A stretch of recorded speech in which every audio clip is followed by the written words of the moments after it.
everybody, Rachel here from Rachthestamper.com, and I'm back with another Stampin' 101. Today I'm going to show you a little bit about watercoloring, and you can do this kind of one of two ways. So I'm going to show you two different quick ways to do it, just a little bit of tips for what you want to do. And you can do it with watercolor pencils, blender pens. You can use it with the Aqua Painters, and you can also kind of do it with your ink pads. So I'm going to show you just a few things, and hopefully this will give you a little inspiration to get started. These are the Stampin' Up! Watercolor pencils. They were on and off a back order for a little bit. I believe they are currently available.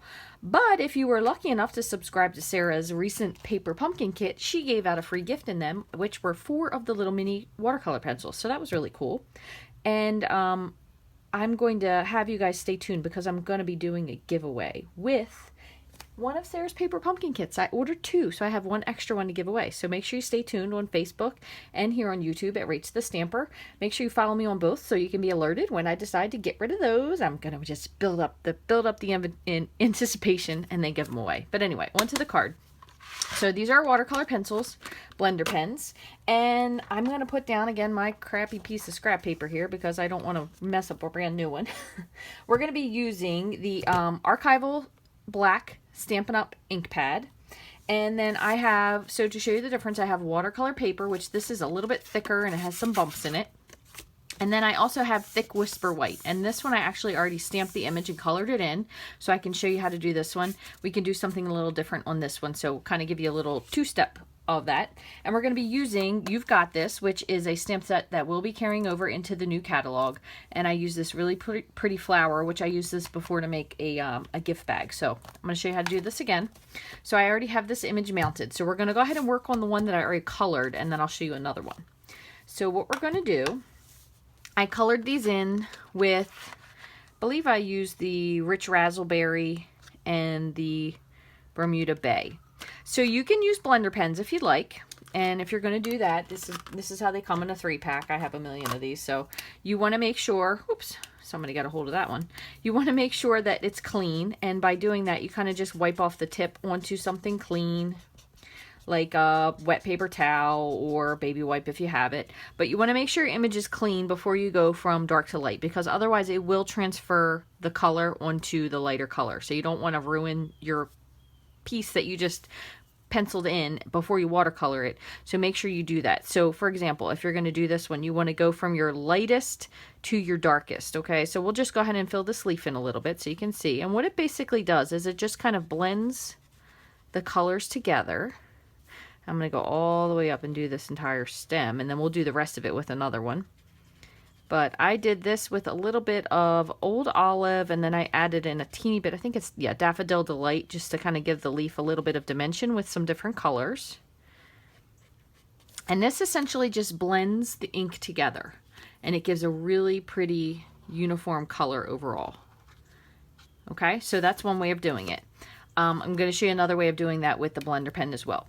The other thing you can do, and again, if you're going to do this with the, oh my goodness, Aqua Painters, you want to make sure you use thick Whisper White. So this is thick Whisper White as opposed to regular white. It's definitely flimsier. You can feel the difference. This is heavier. However, it is not as heavy as the watercolor paper, but this is a really good substitute, as is the shimmery white cardstock. It's a little bit thicker than the Whisper White. I'm also going to do another video coming up when I get my final shipment in with the different whites, the different vanillas, just to give you guys a little bit of information on what the difference is between them. So what we're going to do with this, with the Aqua Painter, is there's 2 different tips that it comes with. There's a longer tip and a shorter tip. So it comes with 2 in a pack. You get one of each. And I'm actually going to switch off to the shorter tip. And what you do is you just hold these under the sink and you fill them up with water. That does actually have water in it. And then you just screw the cap on. The one thing you want to do with this is have some paper towel or paper to be able to wipe it off onto, because you want to do the same thing as well. You want to be able to bleed out the color so you don't transfer it from one to the other. So you can go ahead and squeeze it just to make sure your tip is wet. And then what you're going to do is you're going to just blend your color. And you'll see, I kind of did this so it was softer on the inside and a little bit darker on the outside. So Just going to kind of blend all these together. You don't really need to add a lot of water to it. I mean, you can add as much as you like, but it doesn't need to be sopping wet. Now, some people, if they're using the watercolor paper, will wet the paper first, just so it gives them a little bit more absorbability of the paper to take the ink.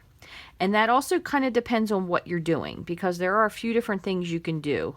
And I don't want to tell you too much because I have another video that kind of tells you a little bit about stamping with your blocks. So I'm going to go ahead and clean this off and then go in and do the Bermuda Bay.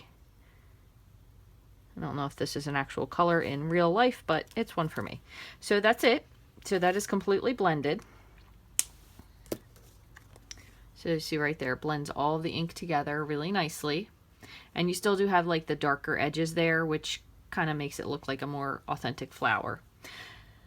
So if you're going to leave it like that, that's what you'll do. You're going to just put this on the side and let it dry. I'm going to move this out of the way because I want to show you something different. Now for this is a piece of watercolor paper. You can also use StazOn. That's good ink to use. You can use the tuxedo ink if you have it.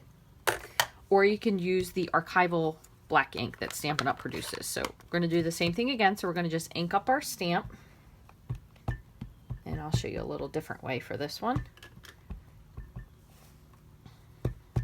Okay, and this one, what I'm going to do is I'm going to stamp in the center.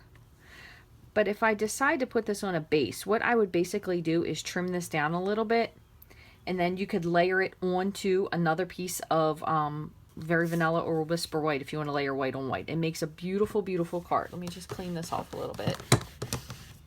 Okay, so what I was saying earlier about wetting the paper.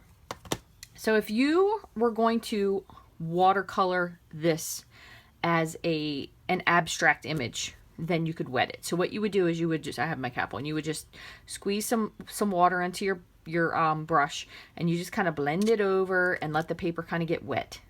And then what you would do is you would take your ink and you would pick up some color and just blend it on there so it'll bleed it. However, if you're stamping or you're coloring in something that's kind of detailed, you don't really want to do that because it's going to make it bleed quite a lot. So what we're going to do instead is I'm going to use the new ink colors since I have them here. I'm going to use Lemon Lime Twist and Berry Burst.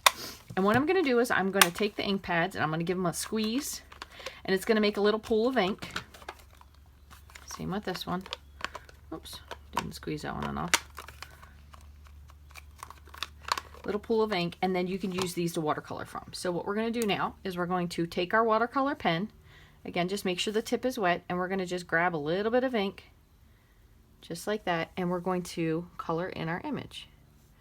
Now, when you do watercoloring, and this can take a little bit of getting used to if you're not a watercolorer, if that makes sense. They generally do go outside of the lines. So that, for us being stampers with stamping things and coloring inside the lines, might be a little bit difficult to get used to. So you just want to remember that it's okay if you go out of the lines. It's not going to be a big deal. That is what it's supposed to look like, and just kind of give yourself a break. So I'm going to close this up. It's brand new. I didn't get my refill yet, so I don't want it to dry out. So this is Berry Burst, and again, if you haven't seen these are the new ink colors. There's 5 new ink colors that'll be coming out with the new catalog. And just do this down here at the bottom. So what I'm going to do with these is kind of make them so they're very concentrated color down here at the bottom. And then we'll bleed them out. This color in person, I don't know if it's really showing up as well on here. Wait till you see this color in person. It is so beautiful and rich. Oh my goodness, I just love it. Okay, so now what I'm going to do is I'm going to just add a little bit of water here just to kind of thin this out a little bit. And then I'm going to take this and go back over it on the spots that I didn't really fill in. So you can see you'll get that lighter color now. And we kind of left it so it was a little bit more concentrated. Where I imagine some flowers are like this, where they're a little more concentrated in the where they bud from, I guess that's what you call it. I love flowers, but I'm not very good at describing the parts of them, obviously. So we're just going to go in and fill in all the color. Anything that's white, we're just going to fill in. And then one other thing I'm going to suggest to you from ladies that I did a card class with not so long ago. And they were very hard on themselves that their flowers were ugly and it just didn't look good and they just don't know how to paint and watercoloring just wasn't for them. Well, I'm going to tell you that that is not true, because watercoloring, and if we had time-lapse Facebook or whatever, I would show you. But this card is going to look completely different when it dries. I mean, 100% different. It is not going to look like the same card, and you're going to come back and say, somebody touched my card up while I wasn't paying attention, because this is not the card that I painted. This is beautiful. It is a beautiful, beautiful card, and you really need to just step away if you think it's ugly, because it's not. Step away, give it a little bit to dry, like a time lapse, and it is going to turn out so, so beautifully. So these are just two different ways that you can do watercoloring. Again, we have the Aqua Painters, and these come, when you buy them from Stampin' Up, you get two different sizes. You get one skinny brush, skinny and short, and one that's a little bit longer and fatter. You could also, again, use your blender pens. You could use your watercolor pencils. You could use your ink refills, but I'm going to show you that for a different card because that's really cool as well. So I hope this has given you guys a little bit of inspiration to maybe try watercoloring. Again, this is watercolor paper. This is just Thick Whisper White. And then they do look completely different because these are two completely different colors. This was direct from the ink pad, and this is watercolor pencils, and we just blended it. So, as always, thanks for watching. If you haven't already, I'd love for you to subscribe to me at Rachthestamper.com.